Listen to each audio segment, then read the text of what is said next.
Não invista em fundos imobiliários sem antes saber de 7 coisas que eu vou dizer para você hoje. Não saia daí antes de terminar esse vídeo, tá? Se você não é inscrito no canal, por favor, deixe o seu like e se inscreva no canal.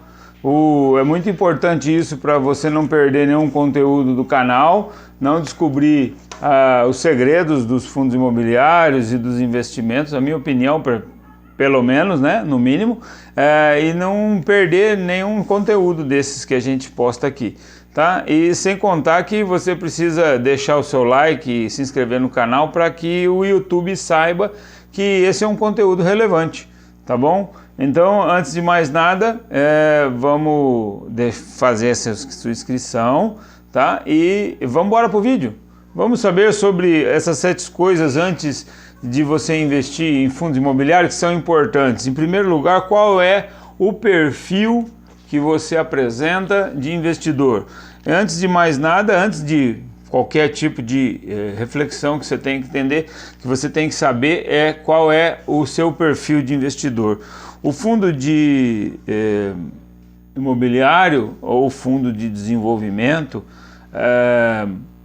ele tem certas características. Por exemplo, o fundo de desenvolvimento não gera renda mensal, por exemplo, né? O fundo de desenvolvimento ele vai gerar uma renda esporádica. Então ele vai financiar uma obra em construção, por exemplo, e vai demandar um certo tempo para um retorno. Já o fundo imobiliário, por exemplo, de um galpão logístico que loca esse galpão logístico, ele vai disponibilizar uma renda mensal, que é a renda de locação. 95% desse valor não é retido, é revertido em dividendos ou proventos, e ele é revertido, você tem uma renda mensal. Tá? A segunda coisa que você tem que entender, que você tem que saber antes de investir em fundos imobiliários, é uma diversificação. Fundos multiativos, fundos multi-inquilinos, fundos grandes, eles geralmente geram uma certa diversificação já dentro deles. Os multiativos significa que você tem fundos não só em uma determinada área, por exemplo, logístico, você tem as cédulas de os CRIs, chamados CRIs, né, que são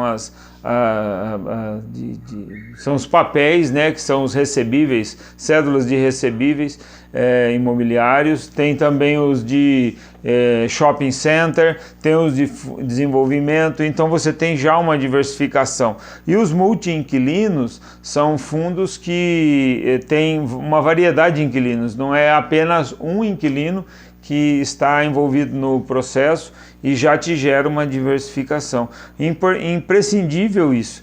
Então você tem que saber não só o seu perfil, mas também você tem que investir em diversificação, multiativos, multi-inquilinos, vários setores, né, que você vai investir. Em terceiro lugar é a liquidez desse fundo imobiliário. O lucro, diz uma certa lenda que o lucro é vitamina e o liquidez é o oxigênio. Não adianta você ter um lucro exorbitante, por exemplo, num imóvel específico, que você vai ter engessado esse capital num lugar onde você não tem liquidez. Você pode ter uma supervalorização de um imóvel sem que você tenha liquidez. Você não precisa, você não pode dispor desse dinheiro na medida em que você tenha necessidade.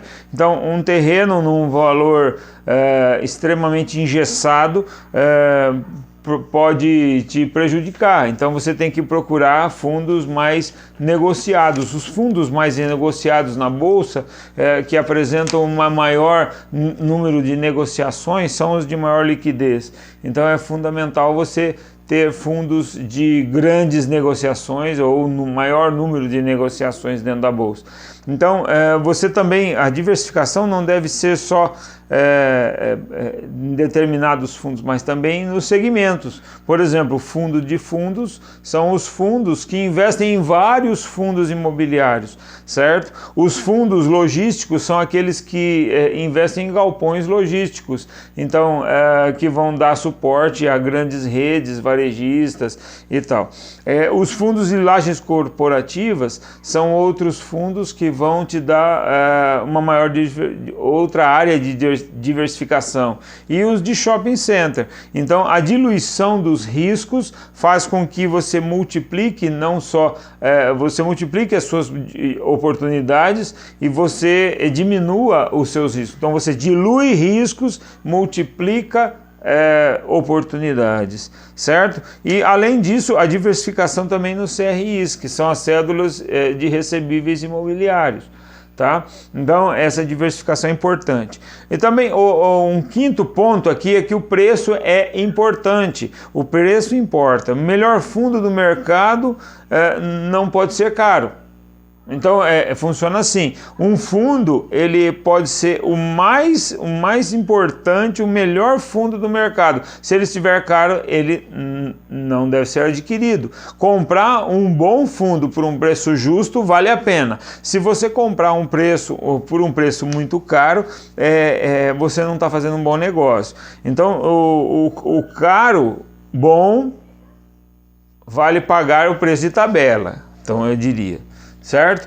Então, como que você avaliar o preço de uma cota? É o chamado preço sobre valor patrimonial, P sobre VP. Então você pega o patrimônio líquido, divide pelo número de cotas disponíveis no mercado e você vai saber o preço por cota. Então é o valor patrimonial por cota. Quanto é que esse valor patrimonial, quanto é que essa cota está sendo negociada no mercado? É o preço. O preço dela sobre o valor patrimonial é o que importa, é o preço sobre o valor patrimonial. Então você pega, quando o P sobre VP, que a gente fala, que é o preço sobre o valor patrimonial, estiver próximo de 1, então ele é interessante. Então aceitável é o preço X dividido por P sobre VP está entre 0,9 e 1,1. Tá certo? Então isso é o aceitável. Caro é mais do que 1,3. Então eu diria que o barato é abaixo de 0,7. Porém, é um bom indicativo quando o preço está muito baixo, quando está abaixo de 0,7, por exemplo, você tem que ficar atento para saber alguma coisa que você não está vendo. Então não é só você que está vendo que está barato. Então alto lá.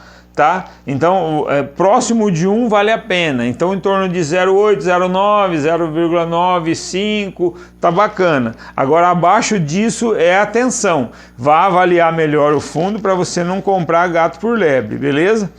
Então esse é o quinto ponto. O sexto ponto é que você tem que estudar o gestor desse fundo imobiliário. Grandes fundos, geralmente, eles contam com uma equipe de especialistas que vão entender, cada um na sua área, a respeito daquele determinado assunto. Então o conhecimento é fundamental. Então o gestor ele tem que ter autoconhecimento na sua área.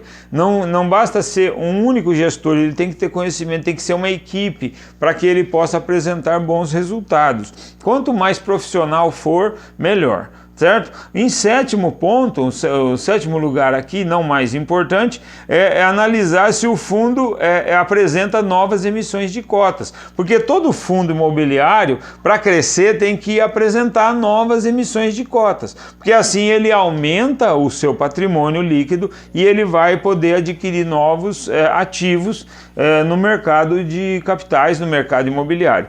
Então, você prefira fundos que apresentem novas emissões de cotas. Prefira fundos que 95% dos lucros sejam distribuídos e aumentar o fundo não só com emissão de novas cotas, mas de uma forma geral, certo? Aumentar o fundo significa aquisição de novos imóveis, significa rebalanceamento da carteira de imóveis. Por quê? Porque você tem uma única localização, é diferente de você rebalancear essa localização, então distribuir por grandes capitais, né? O crescimento do fundo como forma de diversificação, tá? Então é muito importante isso. Para a gente concluir, eu diria que você tem que avaliar o tamanho do fundo, e aí você tem que avaliar o valor patrimonial dele, né? Quanto que ele tem de dinheiro, patrimônio, quanto é o patrimônio do fundo, quais imóveis ou quais ativos compõem esse fundo, qual é a distribuição regional desse fundo, em que localização eles estão instalados, né? Qual é o histórico do gestor do fundo, também é fundamental você avaliar o histórico de resultados que o gestor apresenta e escolher entre 10 a 15 fundos é fundamental com multiativos, né? 10 a 15 fundos de multiativos, fundamental para você ter uma bela diversificação aí.